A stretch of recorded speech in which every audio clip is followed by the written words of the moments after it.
Hey, I know your video is like 3 years old, but I just happened to run across it. And I just want to post a response. So, in terms of your questions about Christian fraternities and sororities, as a member of one, I can definitely understand your concern with fraternities, period, being about status and being about being seen and revered and things of that nature.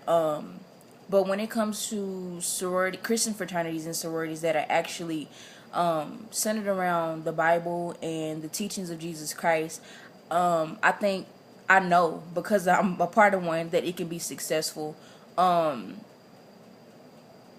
I think it's important to take your point of view about Christian fraternities and sororities outside of the organized groups and think about Christians, period. Like, how many Christians do you know that walk around as if they're holier than thou, like they've never made a mistake, or like ever since they got saved, they haven't sinned since. Like, think about those people, and how they can be misleading to the body of Christ and people outside of the faith altogether. Like I said, I can definitely understand people thinking that Christian fraternity or Christian sorority can be an oxymoron, but no matter how you decide to spread the gospel of Jesus Christ, as long as it's done in a way that God can be glorified, I don't think it's wrong. Even in joining my Christian sorority, I had my reservations because I was like, how can you do this? Because being, and not to get into this, but being an African American young lady, I had my eye on other sororities, and that's all I knew. I didn't know anything about Christian sororities and fraternities.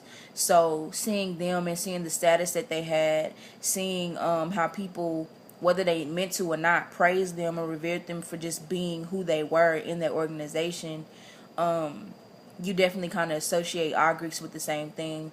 But I can speak for my own sorority and saying that while we do get stared at, while people do look at us and think, wow, who is that, or who is that, in a negative way, I think it's just important for the people in the organization to remember who they are living for, who they are wearing their letters for, who they're strolling for, who they're stepping for, who they're giving the gospel for, who they're representing, and then hopefully when they're in their letters, when they're representing their organization, it doesn't come off as pretentious or like, look at me, as opposed to look at Jesus, look at the person who is inside of me. But I definitely agree that it can be iffy. It can be a sticky situation to get into. But I definitely think in joining any Christian sorority or fraternity or any Christian organization, you have to pray about that and get a summary from God about how to go about getting into the organization or joining any type of group. And especially in Greeks, like, you have to have your, I think that there needs to be some type of you have to have a view of yourself before you get into any type of group, because then if you don't, it'll change you. It'll change you and you'll be shaped by it, as opposed to you getting an organization and it enhancing you or you enhancing the organization. So I definitely commend you for posting it. I hope that you got some good comments from it, from people who are actually in organizations that are striving to live Christian lives and be a good example of Jesus Christ. So, all right, bye.